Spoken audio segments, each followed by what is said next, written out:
Now, so why are you here tonight? Why is coming to this documentary and seeing it so important to you? Oh, I'm here representing the North Carolina FFA Foundation, and I think it's important for me to be here today to see how we're telling the story of agriculture and the importance of it to our future as we deal with the next generation of farmers, the next generation of agriculturalists, productionists, your researchers, your scientists. I think it's important to see how we tell that story and how we share with everyone the importance of agriculture. What do you think is the biggest misconception by the public? What do you think they need to know about farmers and agriculture and where their food comes from? Well, I think I think one of the misconceptions is that farmers, they're trying to look at the environment, looking at that they don't care for the environment, the soil, the work that they put in. I don't think you'll find anybody whose livelihood comes from the soil, comes from the land, that doesn't care about what they're producing.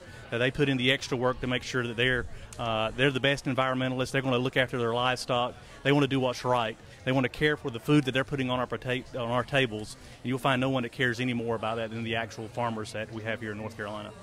You've got a big job because the number of farmers are dwindling and we need to produce more food. So you guys are in kind of a tight position. Absolutely. We talk about 9 billion people that we got to feed by the year 2050.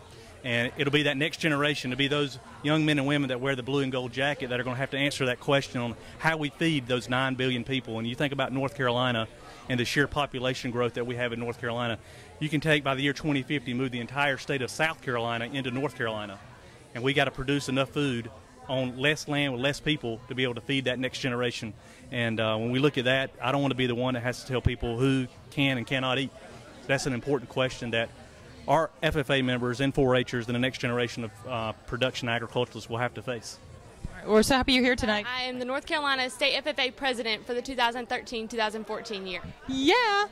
So what is your connection, first off, just so we know a little bit about you, what is your connection to farming? Well, I grew up on a small family farm, and then FFA is really an organization that teaches leadership to youth across North Carolina and across the nation, and we're based on agriculture. That's where our roots come from. So that connects all of us. Why are you here tonight, and what do you hope to learn from this film, or maybe to see from it? Well, I think we're all really passionate about agriculture and about making sure that everyone knows how wonderful the industry is, like we know how wonderful it is. And I think being here today is a blessing for us to see what other people are saying about agriculture so that we can share this movie, especially with others, so that they can see what we've seen. Well, you said you came from a small family farm, but and I did too. I grew up on a family farm. I showed cattle for years.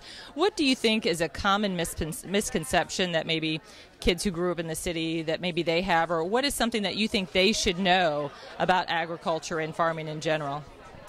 Well, I think some people believe that agriculture is just a business, that it's just something that people do for a job, and that's not correct. Agriculture is more than an industry, it's a way of life, especially for all of us that have such a passion and a deep love for farming, and it's really a lot more than a job to all of us.